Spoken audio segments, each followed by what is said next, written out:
And we welcome you back to the latest edition of the Crustacean Nation podcast on the Hickory Crawdads Broadcast Network. I'm Brian Rushing, the voice of your Hickory Crawdads. Throughout the course of this year, we'll be telling you stories about the people that make up the culture that is Hickory Crawdads baseball at LP Franz Stadium. When we return, we'll have our latest installment of the Crustacean Nation podcast coming up on the Hickory Crawdads Broadcast Network.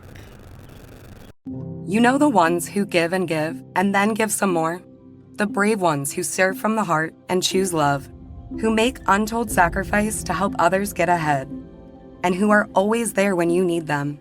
We see you, and we're celebrating you. To the ones who help make us exceptional, thank you. People's Bank. Be exceptional. Visit peoplesbanknc.com. Member FDIC Equal Opportunity Lender.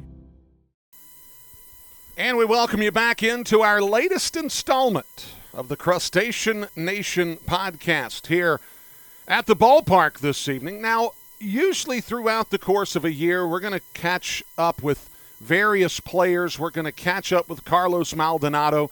We're going to definitely check in repeatedly with Douglas Locascio. However, something occurred to me very early this year. Whether there's 800 people at the ballpark or whether there's 3,800 people at the ballpark, there's always a group of stalwarts hanging out in Section 108. And I've got to find out who these guys are. I've got to find out what they're about. And I've got to find out what it is that makes this group so unique and so important to the culture here at LP Franz Stadium. So I have on the show with me today Chris Pack of the Minions. Now, the Minions, okay, all of that stuff, we're going to dive into it. Some of you may have no idea what I'm talking about, and that's fine, because I'm going to be asking these questions as if I'm a novice because, to be quite honest with you, I really kind of am. I know they're there, but I don't know where they came from, and I don't know why they've chosen Hickory Crawdads baseball. We're going to find that out today. Chris Pack, thank you for joining me today on the Crustacean Nation podcast. Oh, well, thank you for having me. I'm excited to be here. I feel like I just won the Showcase Showdown. There you go. There you go. See, that's what I'm talking about. That lets me know that you tune in, and I'm going to catch that in just a little bit. I'm going to definitely ask you about that. Chris, do me a favor. Give me an idea. For those who don't know, where did the Minions come from? What's your role with the Minions? And why do you guys choose the Hickory Crawdads to be the place that you guys congregate and have fun? So I've been doing this for a while. In 2010, I decided that this is, what I wanted to do. I wanted to bring that type of atmosphere here to the Crawdads. But the Minions really developed about 2015. I don't know what year it was. It was before 2015. The first time I heard the word MegaMan, I was arriving late to a game. I was coming down through the stands here up above 108, and there was an older couple of season ticket holders that sat there. And she said, "Oh, you're here." And I said, "Yeah, I'm just running a little late today." And she said, "I told my husband I didn't think you were going to be here today. I call you the MegaMan." And I just ran with it after that. That's where the term MegaMan come from. Okay. And in 2015, our oldest son, he joined us that year for the summer. He had some time, and we played the cheers off of each other. And the Minions was popular, and he had a sign that said Mega Minions on it with the Minions. Okay. And that is where the term Mega Minions come from. Okay. And we've just ran with it ever since. We went by Section 108, Mega Man and the Mega Minions. And I stand up front with the megaphone and lead cheers for our team. As every batter comes up to bat for our team, we do a cheer. We heckle the other team. I spout off stats about the other team that aren't good. If they're 0-15, and I'll stand up and say, for instance, if you're playing with them, I'll say Brian Rushing, 0-15, 0-15, Brian Rushing. You've been looking at my stat sheets from previous days. So. Yes, and stuff fairly recent, Or if you're top of the league in strikeouts, okay. I'll say Brian Rushing, third in the Carolina League in strikeouts with 100 and whatever. Again, you've been looking at my stat sheets. So stuff like that. So, and 2015 just happened to be a perfect time for this because we're actually going to be celebrating the 2015 South Atlantic League Championship team tonight at the time that we're recording this. They're going to be giving out the rings. It's going to be a phenomenal night. Now, here's the thing that I find so intriguing about this. How many are in the group right now? Like when everybody's here, how many are here? We've got quite a few down there. We're all season ticket holders. It's Teresa and myself, Alan and Jennifer, Tim and Monica, James and his wife. I've let her name slip my mind at the moment. I apologize. There's also some new people that's come in, the Deloach family that sits behind Tim and Monica. There's some people that have recently bought tickets that sit on the Section 108 side of Section 109. Can't really think of their names, but they've recently come in and started sitting there. One thing that I noticed one year is that CommScope had bought some season tickets right there in our section. And I asked Douglas about it, and he said, yeah. He said when they bought them, that's where they requested to sit. And I actually had the sales representative call them and tell them that, hey, you know, this is the rowdy section. This is where the MegaMan's at. And they were like, yeah, we know. That's why we chose that section. Really? Yeah, okay. That's straight from Douglas. So when CommScope wants to be entertained, they know where the action is down in Section 108. Yeah, I guess so. Okay. So that's all the season ticket holders I know, but there are tons of people that come that aren't season ticket holders that sit with us. They're like, we're glad you're here tonight. You know, whenever we come, we're here. We want to sit here with you. But on the flip side of that, you know, I get people that come and haven't never been, and you know, we tell them, hey, this is who we are. This is what we do. This is what you're getting into in this section. And, you know, if that's not your thing, that's fine. That doesn't hurt our feelings. The Crawdads have already said that they'll let you go and sit somewhere else where you can enjoy the game that you like to enjoy it. So. Well, and I would imagine probably on the flip side of that, there are people that do not have seats for Section 108 that somehow sort of find their way down there just because that's where the action is. Yes. Okay. Yes, I've had people tell me that before, too. You know, hey, you know, the last game we come to, we were sitting over there and we saw you and we told ourselves the next time we come, that's where we're sitting at over there, you know. So when it comes to this, I mean, obviously you guys are sitting closer to the visitors' dugout, which I think there's a certain measure of intention with that too. Obviously, the home crew loves it. The home team, all the players, the coaches, they're all about it. Have you ever had a situation, though, where the visiting club gets a little salty, gets a little bit too much like, hey, you're getting a little too personal now. You need to back off a little bit. Yeah, we've had situations like that. And we've also had situations, you know, where the opposing players, they come and talk to us, you know, and then they don't mind it. They feed off of it, you know. I've heckled players and they fold. They don't do well. And I've heckled players that have blasted home runs plumb out of the ballpark. When I said that they do, they give you the nod when it happens. So when I'll tell you a story. I'll tell you a story. When the Charleston River Dogs were here and Aaron Judge was playing with the Charleston River Dogs. Okay. Yeah, he's probably prone to hitting home runs. Yeah, but he was prone to striking out too. Sure. So he comes up to bat, and at that time, you know, he leads the league in home runs, and that's blasted up there on the board. People can see how many home runs he's hit. Sure. Right? His numbers look different than most people's. Yes, but what they don't see. And I stood up and told him, you know, Aaron Judge, you know, top of the league in strikeouts with however many, you know. Right. And he hears that. And he blasted one that I swear went to the Pepsi plant, you know. So he hit it to Pepsi Town. Yeah. So coming around third, you know, he gives me the skunk eye coming around third. Like, yeah, I heard what you said, and you see what I did, didn't you? You know, so things like that you don't forget. Well, I mean, and I think there's probably a psychology in this where the visiting guys understand that if they chop it up with you a little bit, they're probably diffusing the situation. Because let's be honest, the guys that get in their feelings about this, you guys are like sharks in the water smelling blood. Yeah. Okay? You guys feed off of that. So if they come over as a means of diffusing the situation, it's probably a possibility you guys are going to let up on the guy because if he's cool, you're going to be cool with him. Yeah. Yeah, and a lot of times me and Alan, I've dubbed Alan my chief minion. Okay. And we have a Facebook page called Section 108, MegaMan and MegaMan. I know you got your own social media accounts. And Alan's over there. Alan takes care of all of our social. Well, then we got to plug it. Yeah. So if they want to find you on Facebook, how do they do it? It's Section 108, MegaMan and the Megaminions. Okay. Is that just Facebook or is it anywhere else? I understand that we have an Instagram page too. I just found out about it. I didn't even know that. Yeah, we got to get the marketing department on that. We absolutely got to get the marketing department on Facebook that. and Instagram.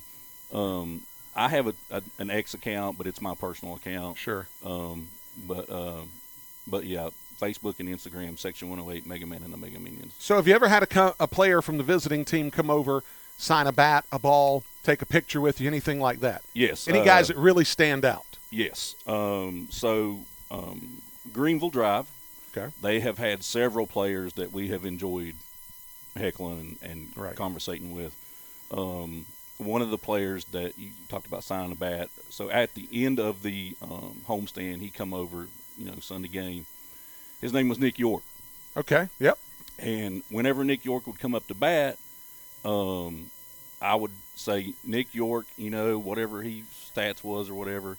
And so I said, Nick York, he would strike out, and I would throw out York peppermint patties to the crowd. Okay. And so whenever I would say strike out, I can't remember the thing that the peppermint patties was, but feel the sensation. There you go. So you're using the York peppermint patty tagline. Right. Okay. York peppermint patties. Feel the sensation of a strikeout. So he would strike out, and I would throw peppermint patties out to people. And then at the end of the series, he come over and he signed a bat for me that said York peppermint patties, God bless, and give me the bat. That's fantastic. Yeah. Okay, so in my travels of baseball around the country in the minor leagues, there's someone that does this in a very similar fashion up in Charleston, West Virginia. Okay, they call him the Toast Man. That's my mentor. Okay, all right. Yeah. So I know where we're headed now. Yeah.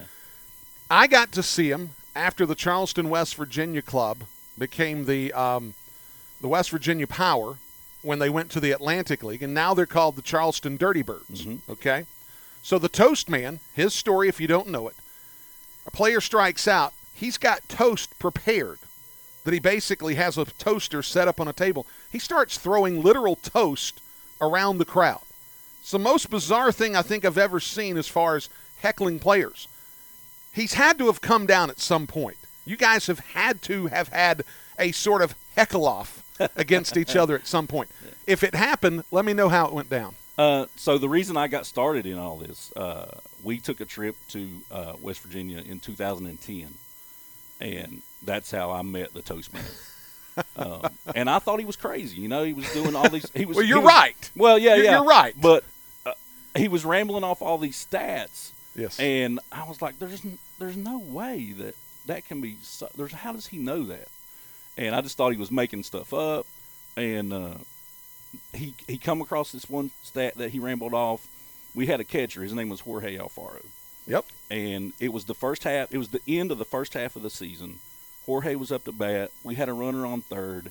And if I get all the details right, I'm a little fuzzy. If Jorge gets a hit, all he does is get a hit, drives in that run from third. We win the first half of the season, and we're in the playoffs.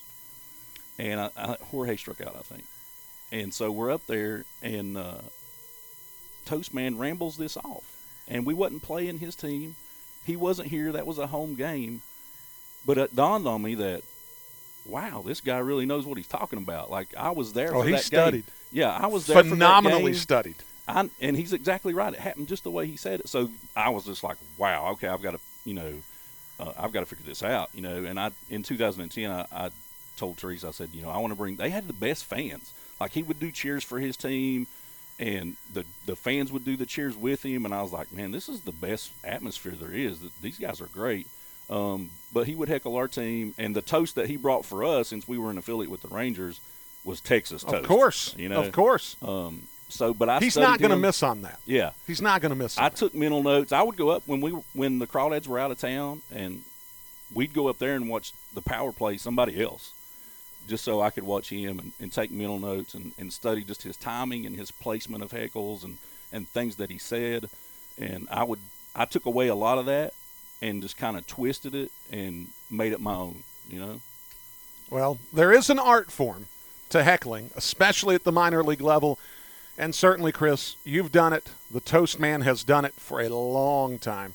And it's part of the fun. It's part of the identity of minor league baseball in the various hometowns that you go to. Now, I want to ask you this question.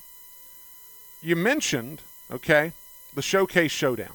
So you're doing your homework too. The other day, in fact, it was Thursday, the day game, I mentioned that a foul ball was captured by a young girl. She goes running off to her parents like she had just won the Showcase Showdown. And within 5 minutes, you're sending me a tweet telling me about how you can't stop laughing about that. It was hilarious, man. It was hilarious. Now, there had been some time to where there was no broadcast apparatus here at the stadium.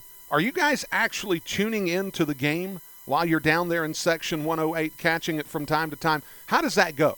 No, we don't tune into the game from down there. But during a day game, when you're here broadcasting, I'm at work. Okay. But I have the ability that I can listen to it then. Okay. So if it's a day game and you're broadcasting, most likely I'm listening. Okay. Yeah. Well, what we got to somehow do is get Douglas Lacasio to put a small little speaker box down there so we can hear the audio stream so that you guys can interact with me throughout the course of the game. I would be all for that. You guys certainly add to the flavor of a game at LP Franz Stadium. Thank you for spending some time with me today. Absolutely. We come back on the other side of the break. We wrap up this episode of the Crustacean Nation podcast right here on the Hickory Crawdads Broadcast Network. Black Tie Transportation is the official transportation company of your Hickory Crawdads. Black Tie Transportation gets your crawdads to every Carolina League destination in comfort and style. College and pro teams across the Carolinas trust Black Tie Transportation for their travel needs. Find out how Black Tie Transportation can get your group to their next travel destination safely and professionally at blacktieTransportation.net. That's blacktieTransportation.net. And we want to thank the MegaMan, Chris Pack, for joining us on this latest installment of the Crustacean Nation podcast. I want to thank all the minions for coming out to each and every game at LP Franz Stadium. And we're so grateful for all of you for tuning in to the latest installment of the Crustacean Nation podcast. We hope to see you out at a Hickory Crawdads game real soon. And until the next time we're with you, Hickory Crawdads baseball, abide by the clock. We'll see you next time. In the cool Catawba River mist, there's excitement in the air. From Lake Hickory shores across Unifor, it's spreading everywhere. From the young folks to the old folks, it's a feeling they can't hide. Since the Crawdads came to Hickory, this whole town's filled with pride. Hometown baseball, it's got a hold on me. Give me Crawdads baseball, Hickory's own number one hometown baseball team. There's an old rebel spirit in every part of Franz Stadium. So let's stand and cheer, cause the dads are here and the fight has just begun. And to those who should oppose us, well, let them know this law. When you tangle with a crawdad, you're gonna feel the claw. Hometown baseball, it's got a hold on me. Give me Crawdads baseball, Hickory's own number one hometown baseball team. So come out to the ballpark for some good old-fashioned fun. Join your friends and family, the good times have just begun. Hometown baseball, it's got a hold on me. Give me Crawdads baseball, Hickory's own number